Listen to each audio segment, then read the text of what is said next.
সজনে ফুলের বড়া করব। তো এখানে আমি সজনে ফুল নিয়ে নিয়েছি। সজনে ফুলটাকে ভালো করে বেছে ধুয়ে নিয়েছি।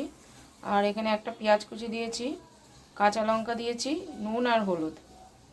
এবার এর মধ্যে আমি 3 চামচ মতো বেসন দিয়ে দেবো। হাতের সাহায্যে ভালো করে মেখে নেব। প্যানে সর্ষের তেল দিয়েছি, দিয়ে গরম করে নিয়েছি। তেলেই ভাজবো। এবারে বড়াগুলো দিয়ে দিচ্ছি। হবে অল্প ফুল আছে, এক এক পিঠ লালচে লালচে করে ভেজে নেব।